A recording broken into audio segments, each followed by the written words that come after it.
Welcome back into the Pick and Roll NBA podcast with Jet and Sap, presented as always by Full Press Coverage. Check out fullpresscoverage.com for this podcast, other great podcasts, other articles, you name it.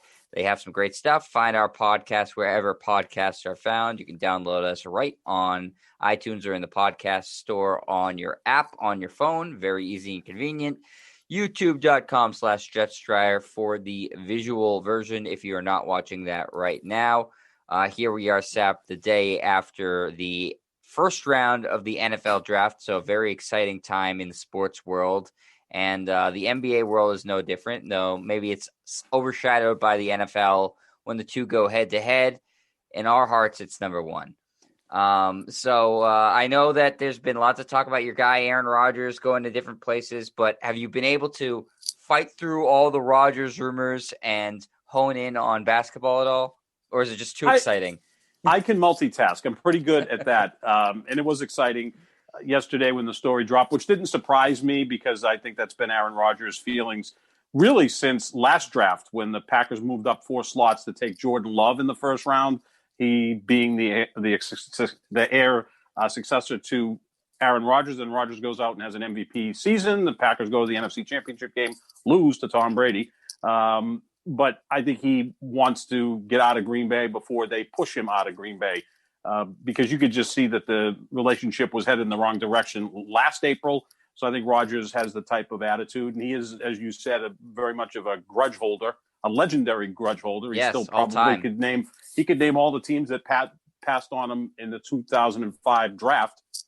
And I think he wants to get out before they push him out. So whether he ends up with the Raiders, the Broncos, I'd like to throw the Cleveland Browns into the mix because I think he'd be a major upgrade over Baker Mayfield, and their roster is loaded. But I don't think he wants to go to Cleveland. I think he wants to stay closer to the West Coast. He's from California, and then he can also host Jeopardy in the offseason, which only takes 46 days to record all of the episodes for the entire year. So he can kind of multitask himself, host Jeopardy and play quarterback as well. So I would think the Broncos look like the leading contender because they have a pretty decent roster and they apparently have salary cap room, and they had an opportunity to draft either Justin Fields or Mac Jones, and they bypassed on both of those quarterbacks, took a corner instead. So maybe they're already in talks with Green Bay to acquire Aaron Rodgers, and if that's the case, then I got to become a Broncos fan. Yeah, I was texting some of my friends from college who are Broncos fans because they grew up in Denver, and they were making fun of them, saying the only way John Elway can scout quarterbacks is apparently if they had 15 years of service time in the NFL and have won an MVP because he's whiffed time and time again in the draft. 3 MVPs, Jet. 3, not 1. He's won 3 MVPs. Don't short my guy. Sorry, it was just a general term. He's won an MVP in his career. We know he's won 3. It was 3. Okay, well, okay. The last quarterback he went and got had already won 4 MVPs in Peyton Manning. So that's really the only way. You're right. That's the only. Just okay. I can't figure this out with guys coming out of college. Let me just go get the best damn quarterback that's out there. It'd be actually kind of cool if Rodgers went to Denver. Because, in my opinion, you'd have the 3rd, 4th, and 5th greatest quarterback of the Super Bowl era, behind only Tom Brady at number 1 and Joe Montana at number 2. I rank Manning at number 3, Elway at number 4, and Rodgers at number 5. And Rodgers can really get into that discussion if he can win another Super Bowl. I don't know if Denver's the best place to go do that. I think Green Bay's roster is better. Its division is easier. I think the conference is probably a little easier, other than Tom Brady is now in the NFC.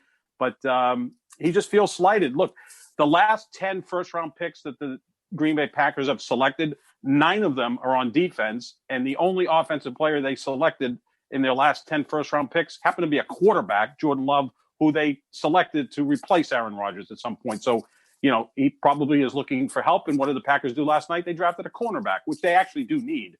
But it's going to be fun to watch.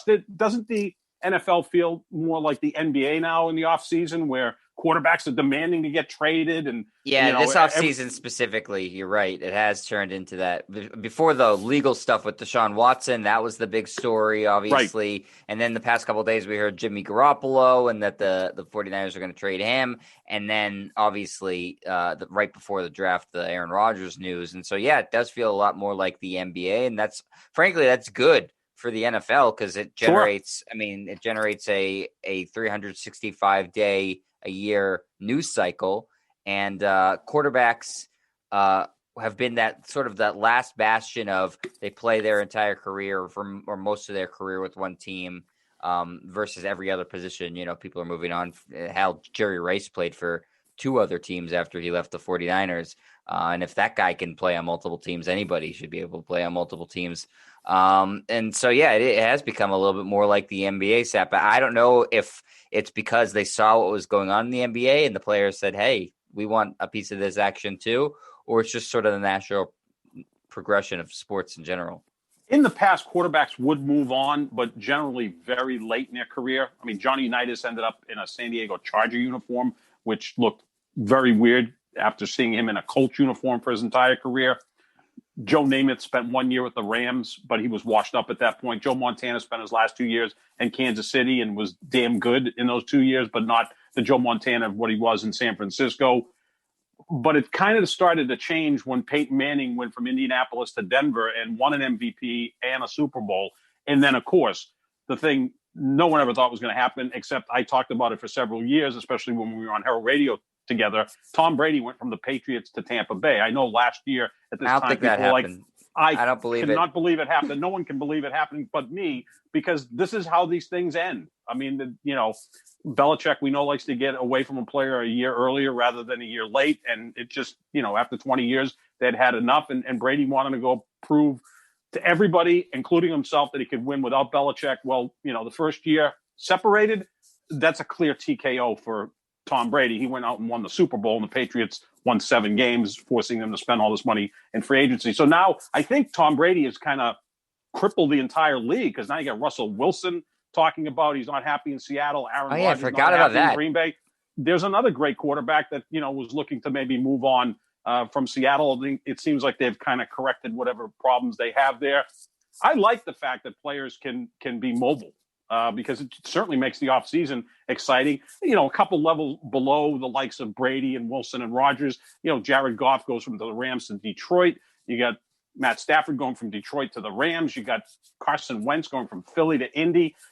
Fascinating stuff. Even Sam Darnold, who's another couple layers below those guys, goes from the Jets to Carolina. So it's a fun time to follow sports, because the games are exciting enough, but when the offseason captivates you like basketball and the NFL, that is great for those two sports. Meanwhile, baseball's a month into the season and I can't get into it. Yeah, it's hard to. I mean, really, baseball doesn't make it easy, and their offseason was at one point, even when I was a kid, it was like the most entertaining offseason. Now it's by far the worst of all the off seasons. Mm-hmm. Teams wait right until spring training starts to sign guys. I mean, I don't know. Baseball used to be the hot stove. Now it's the cold freezer. It's the absolute opposite. That. I don't know what happened, because baseball used to be like a flurry. The free agency was a flurry of activity, and for whatever reason, I think they saw, you know what? There's too much excitement here. We got to tamper it down. Our fan base can't have this much excitement. They'll have heart attacks and die. So, most of them are on some sort of medication to, control blood flow. So we don't want to get them too excited. Yeah, I remember 20 years ago, Manny Ramirez signed with the Red Sox, and a few years later, the giant rumor, and it was close to happening, was that Manny Ramirez was going to be traded for Alex Rodriguez, who was with Texas at that time. I mean, you're talking about 2 all-time great hitters. It got voided by the Players Association, which that's the difference between the NBA and really any sport. The NBA encourages this because the players are very comfortable saying, I'll sign for 3 years, I'll move on. And we saw Kevin Durant do that with Golden State. We've seen LeBron do it countless times, whether it be in Miami or Cleveland. He's now in LA, and I wouldn't be shocked if LeBron ends up somewhere else to wrap up his career. Whereas in football, it's been normally you stay there till you're pretty much at your end, and then they'll move on from you. But now, Tom Brady, at 43 years old, won a Super Bowl, and Tampa's the favorite to win it this year. And if Aaron Rodgers goes to, say, Cleveland, let me just throw that out there, then I think the Browns become probably co-favorites with Kansas City in the AFC, because these great quarterbacks are playing longer, and they have such an impact on the results of these games. Yeah, and I think with the NFL, you look at it, you sign the contract, and they go, tough crap. You're either going to cut you if we can't use you anymore, or if you're a quarterback, you're playing out the rest of the contract. They don't let them hit free agency because they have the franchise tag and stuff. But you see in the NBA, like James Harden, he signed a contract. He still had 2 years left on, and he said, "I want to go." Yep. And he forced them to trade him. It's just completely different. The contract has almost become meaningless in the NBA in terms of years because players are so mobile and so powerful that they basically get what they want. And I think a lot of fans maybe are turned off by that, and I probably blame LeBron James for the player movement in the NFL too. Yeah, well, he gets blamed for everything.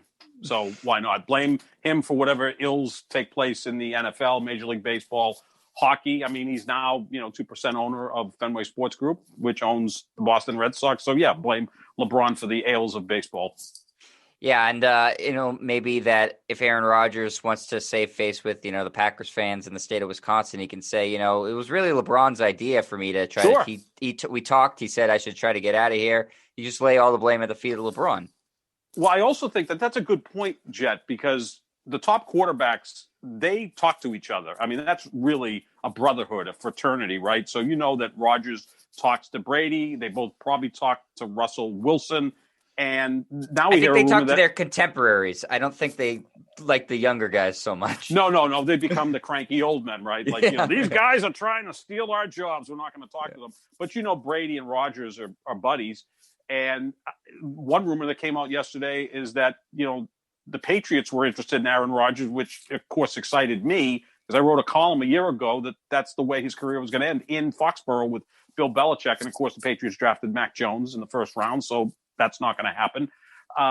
But part of the reason that Rodgers wouldn't want to come to New England is because of Josh McDaniels, which leads me to believe that I'm sure when he talked to Brady, that Brady didn't maybe have great things to say about Josh McDaniels because he's going to trust Brady more than he is Josh McDaniels. And if Brady's like, this guy probably not right for you, go elsewhere. Unless Brady is so, so deep at what he's doing that he's controlling all the chess pieces on the chessboard. But I think what Brady did going at the age of 43 from the Patriots, one of the best run organizations in the history of the NFL, to normally a tire fire in Tampa and having them win a Super Bowl in 1 year, that just has the entire league like up in arms going, we've got to try to catch that lightning in a bottle ourselves. And Aaron Rodgers is that good to make that happen, or Russell Wilson's that good to make it happen. And that's why you hear all these rumors. It's fascinating. Yeah, it really is. And I think, you nailed it when you said right at the beginning that it's starting to resemble the NBA a whole lot more, at least the NBA that we've known since the decision, really. I mean, that was the flashpoint, right? Was the decision in the NBA kind of for like real aggressive player movement? Yeah, it was, but it also took place in 1996. And I know in a future podcast, we're going to talk about that when full vetted free agency started in 1996, there was a pretty well-known player who was potentially going to be a free agent. His name was Michael Jordan. But the league wasn't as mobile as it is now. I think LeBron is the player that said, you know what, you can spend your first 7 years in Cleveland, realize that the organization's not very good, the management's not very good, and I'm going to go play somewhere else and hook up with some other great players and try to win a championship. It started in 96, but there were a few more restrictions than there are now. But yeah, the decision was one of the biggest events really of the last 10, 12 years. LeBron heard a lot of negativity about it. I think it was, an overreaction by people who just don't like LeBron James. But I think all the players in the league now look to LeBron James as a pioneer, that he was the first one that really pushed through. And now the players all feel that they can go where they want to go when they want to go. Yeah, it's you're seeing it, like I said, even guys who are under contract, not necessarily free agents. We saw with Anthony Davis in New Orleans, saw it this past right before the season started. James Harden wanted out of Houston and got his way, and they also are able to dictate what teams they get traded to because they just have, it's just a ridiculous amount of power. So, all of this is a long segue into, where we are right now in the NBA season, Sap, which is just about 2 weeks remaining. And it's really interesting coming down the stretch here because with the play-in things are sort of muddled in terms of who we're going to be looking at as a final field of playoff teams. And even the top seeds are by no means settled with two weeks left to go. So out west, I think that top seed race is a little bit more interesting because I do think it's more meaningful. But the Eastern Conference, Brooklyn is certainly not out of the woods in terms of being clinching that number one seed too. But again, for them, I feel like it matters a little bit less. So what races are you looking at with the 2 week mark left to go, Sep, that are really intriguing to you? I'm still looking at the number one seed in the Eastern Conference, not because of Brooklyn, but because of Philadelphia. Philadelphia would need home court advantage to advance to the finals. We agree Brooklyn doesn't. When you have 3 stars of that caliber, Kevin Durant, James Harden, Kyrie Irving, we've got guys that have won on the road in the past in the postseason. They can be the number 2 seed and still get to the finals. They'd still probably be the favorite to get to the final, where I think if Philadelphia can be the 1 seed, they'll avoid Milwaukee in the second round, let Milwaukee play Brooklyn in that second round. You would think that Brooklyn would still beat Milwaukee, but that could be a 6-game series and a pretty intense series. Meanwhile, you would expect Philadelphia to waltz to the conference finals and then await the winner of that other series between Brooklyn and Milwaukee, but with home court advantage. So I think that's important for Philadelphia. Brooklyn, they don't need it as much. So in the Eastern Conference, because we do think there's just 3 viable championship caliber teams, right? Milwaukee, Brooklyn, and Philadelphia. The rest of the conference is just like, okay, who's going to finish 4th? I kind of hope that the Knicks finish 4th and actually win a series and get to the conference semifinals, because I think it would be kind of fascinating. And they'd be a pain in the ass type of team to match up with for one of those top 3 teams. They wouldn't win. They may not even win a game, but they'd battle you. They play really good defense. They seem to be totally engaged in the culture of Tom Thibodeau. So that's about it in the Eastern Conference. The Western Conference is going to be more fascinating down the stretch, because I think that the seeding out west is going to be important, more so than even in the Eastern Conference. Yeah, right now in the East, Sap, so Brooklyn's at the top with a 43-20 record, game and a half behind them as the Sixers, and then 4.5 games out of that 1 seed are the Milwaukee Bucks. Yep. That looks like that's pretty unattainable for Milwaukee. Right. I know they do play Brooklyn twice, so they can take 2 games off of them. So they can cut that lead in half. But it's a lot of games, 4.5 with not a lot of games left. So I'd say Milwaukee is pretty much entrenched in that 3 seed is my guess. But yeah, Philadelphia certainly has a very realistic chance of getting that 1 seed. And I think I agree with you, Sap, that they really need it. We've talked about how good they are at home versus they're kind of middling on the road. And it's a team that needs really every advantage they can get if they hope to advance to the NBA Finals, because, as great as Joel Embiid is playing, they still have some pretty noticeable flaws. Embiid has faded sometimes in the playoffs, especially in the second half of games. His conditioning hasn't been all that great. He's had some injuries this year, so you're worried about, if those could crop back up potentially. In addition to that, Ben Simmons hasn't lit it up in the playoffs in his career, and he's going to be asked to do more in the playoffs, because that's just how it goes. The rotations get shorter and the star players are asked to do a little bit more. So I think there's still plenty of questions about Ben Simmons in terms of how he's going to perform in the postseason. And if he has home court advantage, I think that helps him. So we'll see what happens. And as you alluded to, Sap, in the West right now, it's extremely tight for that 1 seed. In fact, Denver sitting at the 4 is only 3.5 games out of that 1 spot. The Clippers are at the 3. They're 3 games back. Phoenix is just 1 game back. And so Utah is sort of clinging on to that 1 seed right now in the West with a 45-17 record. Do you see Utah ending up as the 1 seed, or do you see one of those teams jumping him? Phoenix just continues to surprise. I mean, even when they lose games, they're at least competitive in those games. They played Brooklyn last week, and they were kind of right there with them. And then Kevin Durant in the fourth quarter did what Kevin Durant can do. He just puts his team on his shoulders, his very slight shoulders, and he carries them to the finish line, and they win. So I think Phoenix, they could be the team that has just been so strong for the last 3 months. Let's not forget, they got off to an 8-8 start. Since that point, they've been the best team in basketball. They could maybe steal that number 1 seed. Now, I think that Utah wants that number 1 seed again for home court advantage, because you do have some built-in advantage playing in the altitude, as does Denver. Utah and Denver, both well-coached teams. They've got players that can be impactful in the postseason, but another advantage they have over the other teams is they play in high altitude. So that could be something that could maybe tilt, especially their first round series, in their advantage. And I think that what you want to see out of the Lakers is somehow hold on to the 5 seed, although Dallas is coming strong and Dallas holds the tiebreaker over the Lakers. If Dallas catches and surpasses the Lakers, then the Lakers become the 6 seed, which means a first-round series against the Clippers, which I'm not thrilled with because I think the only team that can beat the Lakers is the Clippers. Are the Clippers, or is Los Angeles? Are the Clippers is better? It's more grammatically. It is grammatically correct. And it's because of Rajon Rondo. It's not because of Kawhi Leonard or Paul George or He's your else. boogeyman. He You're so the hell scared out of me. Rajon Rondo.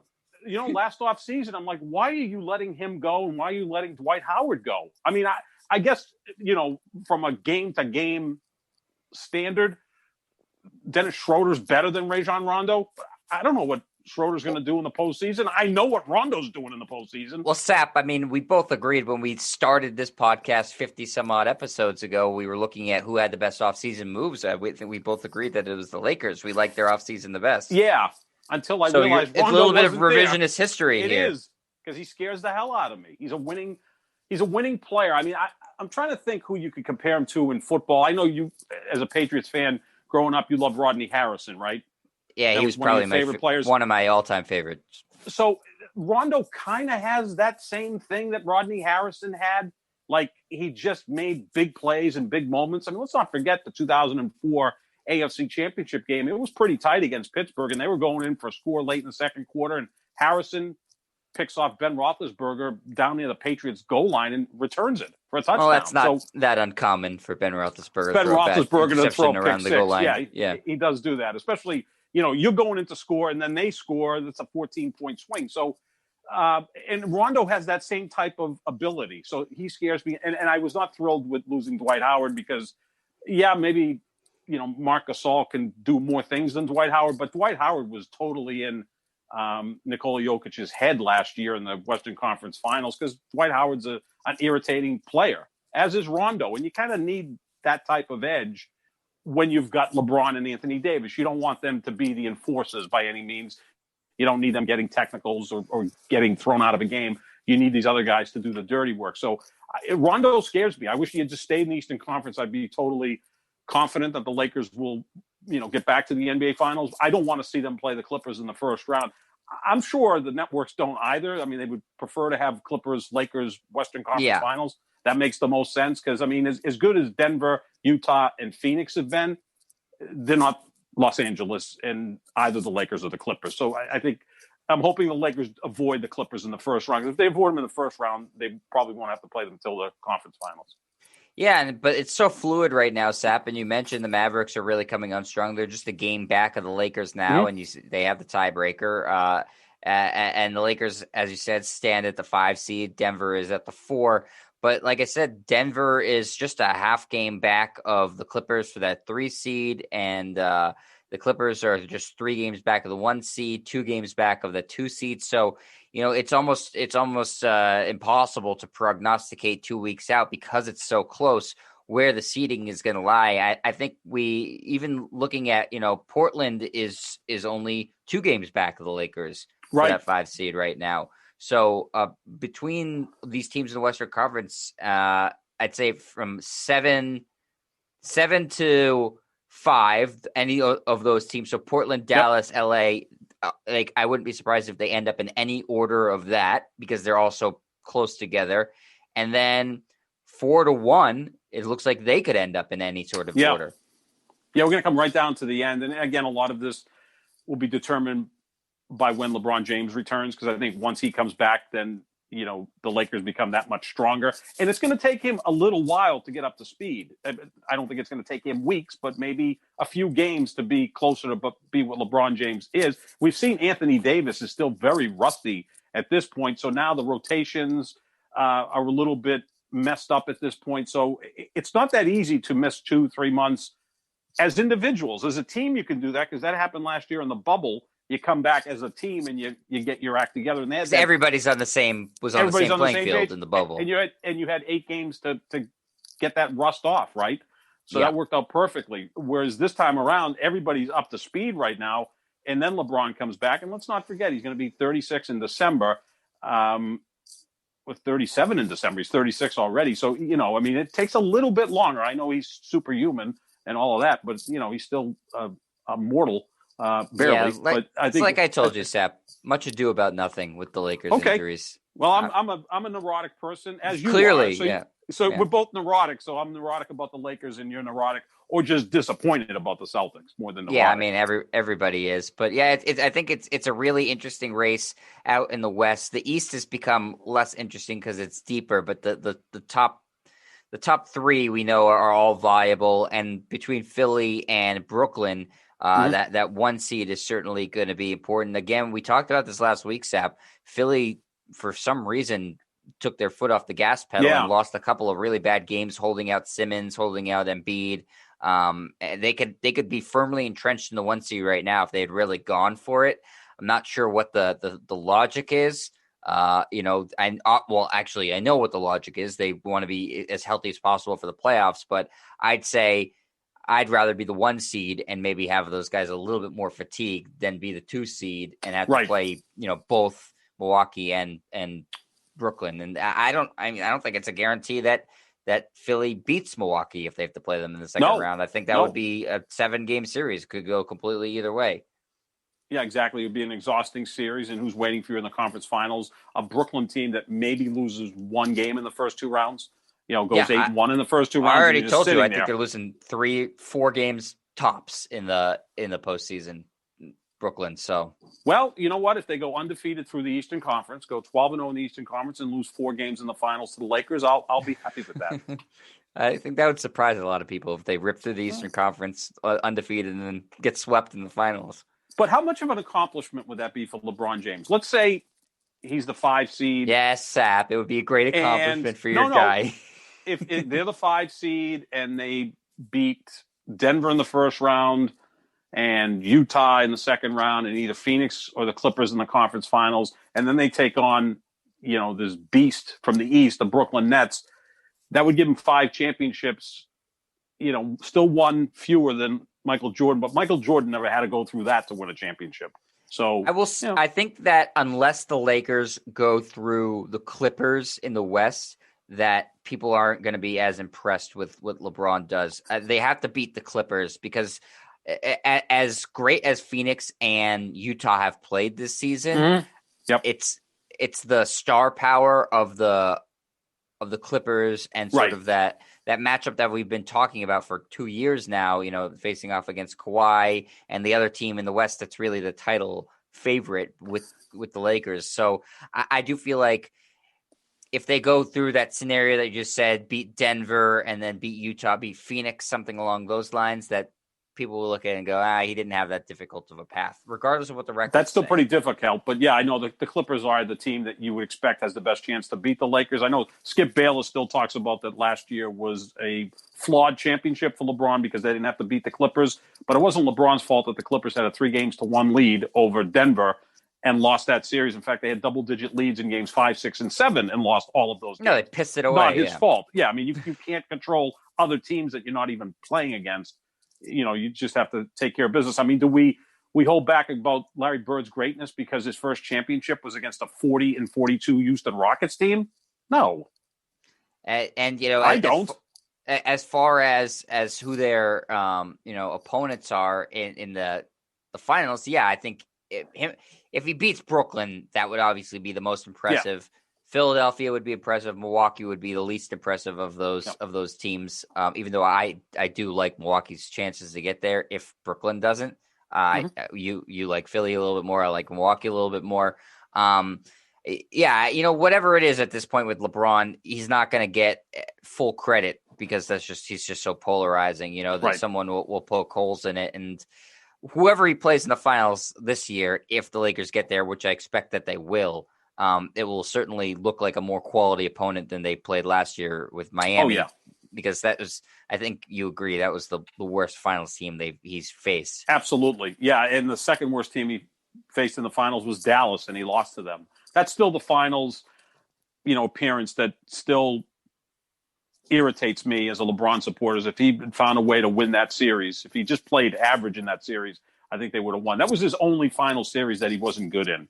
The other 9, he's been spectacular, and he could have won MVP in series that he didn't even win.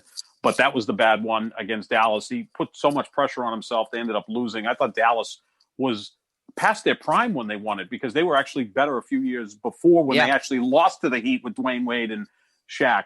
But it was just the right time for Dallas. They caught fire at the right time. And, I mean, it was basically Dirk Nowitzki, an ancient Jason Kidd, and Jason Terry. Jason Terry, yeah. I mean, that was pretty much the whole team. I mean, like the Miami Heat couldn't beat them, and it was LeBron's fault. He played poorly in that finals. I'll admit when my guy plays poorly, but yeah, the Miami of the teams they beat in the finals was certainly the weakest.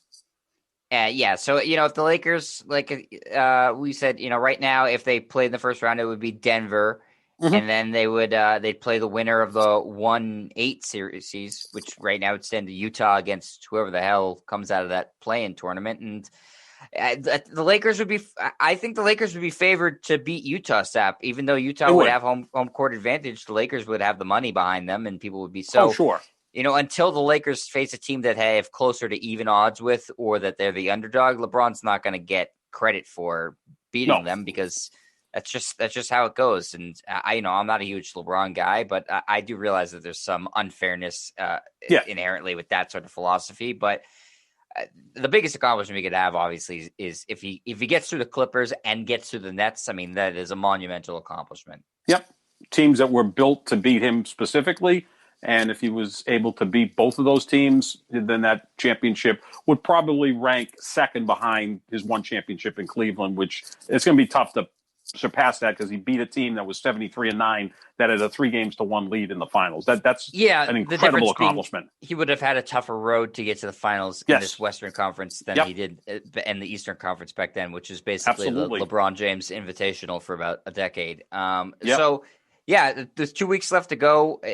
There's far more questions than answers, and it will be fascinating to see how these teams play down the stretch and what the playoff seeding will be like, especially again in the West, is going to be really interesting because we know the top 3 seeds in the East. We know in some order that it's going to be Brooklyn, Philly, Milwaukee, and that they'll, whoever the other teams are kind of just there for the as invited guests to the party of those 3 teams. Sure.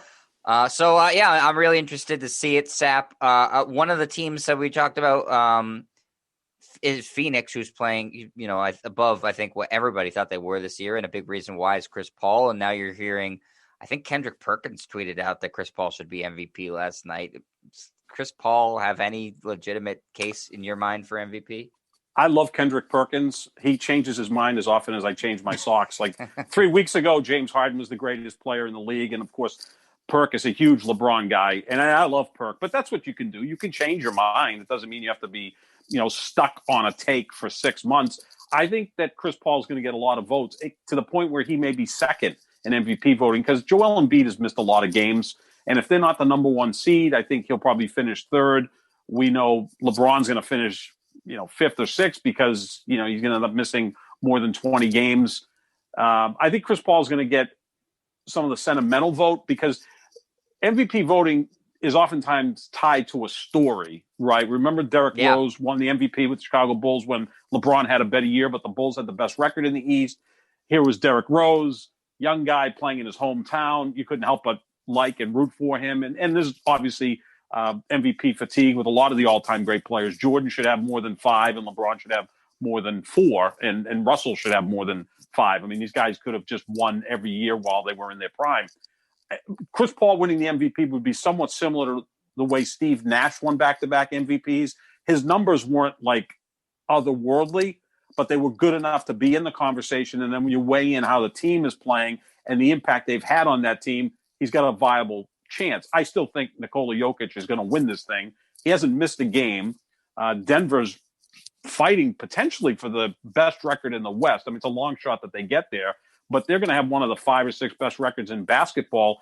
And this guy's putting up numbers that are like ludicrous. They're like Larry Bird type numbers. So I think remember Jokic they is going to get started off it. Poorly too. They started the season poorly, and now they're 42-21 Sap right now. That's damn good. They're playing 67% winning basketball. That's damn good. And I think they were one team that, again, they made it to the Western Conference Finals, so they had a pretty short offseason. not as short as the Lakers and Heat, but the same offseason that the Celtics had. And I think those four teams well, the Celtics I'm not going to get into because I don't want to infuriate you, but the Nuggets have now righted the ship, and he's doing this without Jamal Murray. Yeah, they're 6-1 without Jamal Murray since he got hurt, and they were playing great before he came back and then got hurt. So Jokic to me is the MVP. The numbers are like silly, but Chris Paul's going to get a lot of votes because of his leadership. And what's the difference from Phoenix last year to this year? Chris Paul. Yeah. I mean, they had Devin Booker last year. He's better than he was last year. DeAndre Ayton is better than he was last year. You know what I think of Monty Williams. I think he should be coach of the year. But the guy that's really elevated this team is Chris Paul. Look what he did in OKC last year. A team with just disparate parts thrown together. He got them as the number 5 seed and almost beat Houston in the first round. I think he's going to get a lot of love. Now, Chris Paul has finished in the top 7 in MVP voting 8 times. So the voters appreciate what he brings. And I think it's going to be a pretty sentimental choice. But I can't see how you take it away from Jokic because his numbers are similar to what Giannis's numbers were in his back-to-back MVP winning seasons. And sometimes you just have to give it to that guy because the numbers just, are so much better than everyone else's. I mean, Chris Paul's averaging 16, 17 a game, 8.5, 9 assists. Those are really good numbers. He does more than just score and pass. He's a great defender. He's a leader. I think the players respect him. I think he finishes second, though, especially if Phoenix ends up with the best record in basketball, he's going to have some votes. Yeah, it's more about looking at what Phoenix was last year and what they have been. Actually, they just clinched this playoff spot for the first time in 11 years.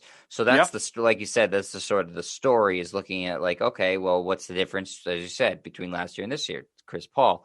And those players have improved, I think, a large part because, when you have a really good point guard, a player who makes other players better, they improve. But yeah, I can't see taking away from Jokic. I mean, what more does he have to do? Really, they're only 3.5 games out of having the best record in basketball, Sap. And they have not missed a beat with their second best player out. Jokic has been asked to do basically everything and hasn't missed a game. The team hasn't faltered at all. So I don't know how you take it away from him. I don't really even think it's on an honest discussion. At this point, I think he's far and away the MVP, and everything else is just speculation. I know our guy Mike Molino also is campaigning for Chris Paul to win MVP, but I think he'll get votes. I agree with you, and he should, but he should be getting second or third or fourth, that vote, not one. This should be because of the games played, Sap. It should be pretty unanimous. I just don't know how you take it away from him.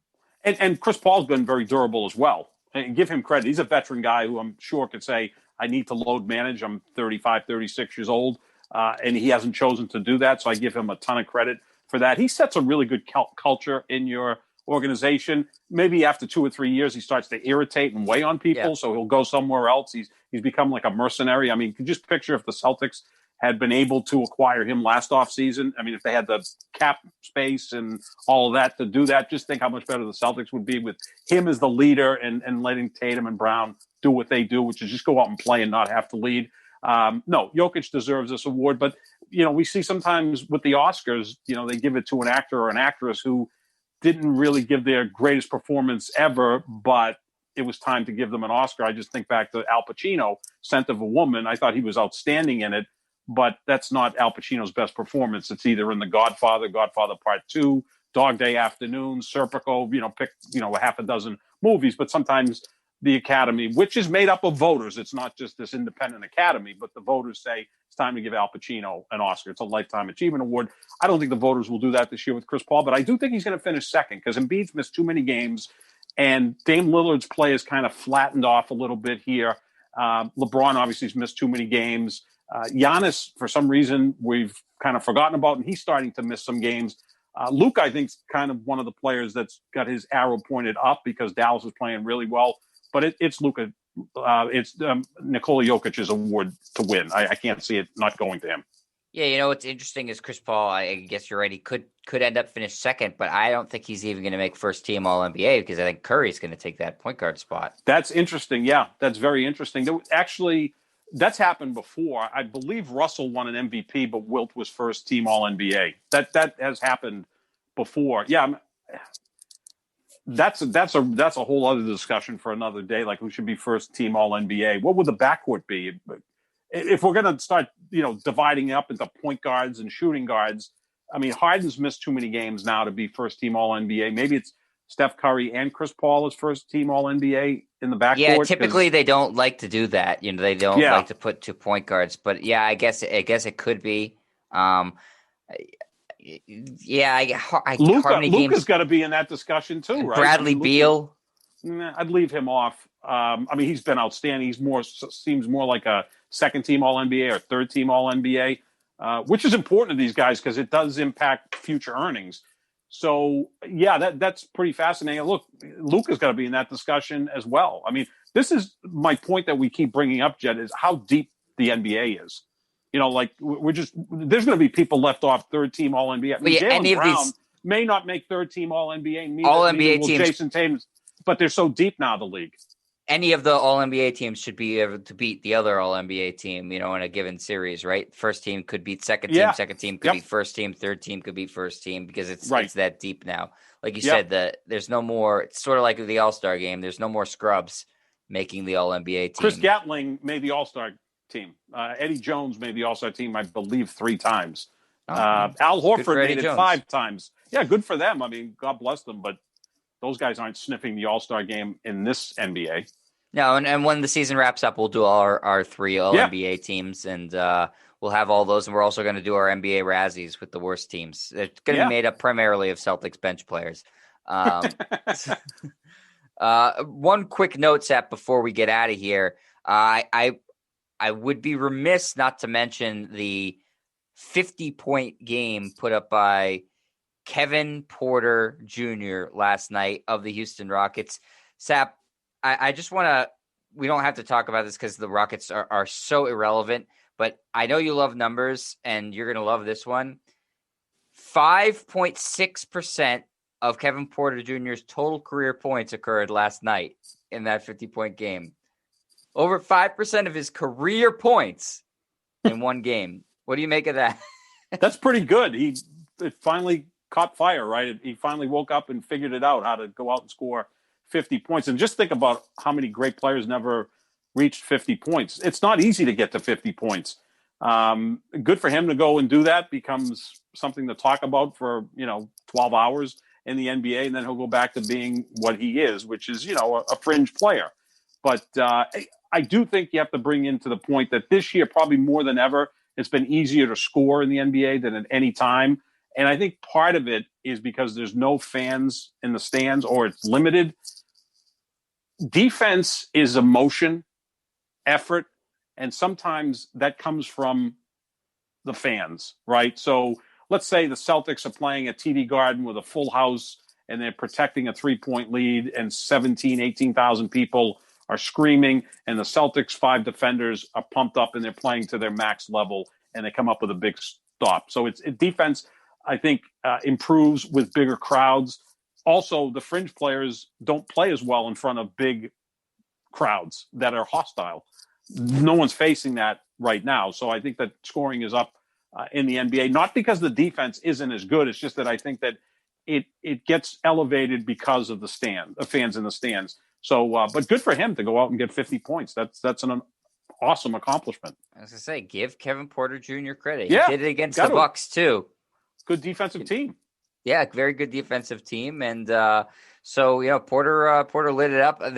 He joins such luminaries as Terrence Ross, Brandon Jennings, Tony Delk, as guys that I did not expect to ever have 50-point games. No. And then there's guys that never – in that sense, doesn't it feel like a no-hitter in baseball?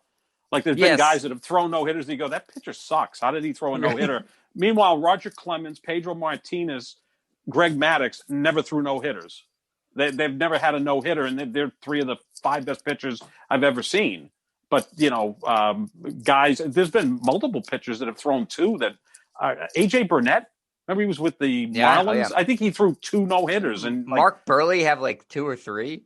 Well, he was great to watch because he worked quicker than anybody. But he had a couple no-hitters, too. I think he did. I think he had a perfect game in there. But I used to love watching him pitch because the game would be 2 hours and 12 minutes. He pitched like he was double parked or had dinner reservations. So he was fun to watch pitch, compared to David Price, who takes like an hour and a half between pitches. Yeah. He did. He pitched a perfect game July 23rd, 2009, Mark Burley. Yeah.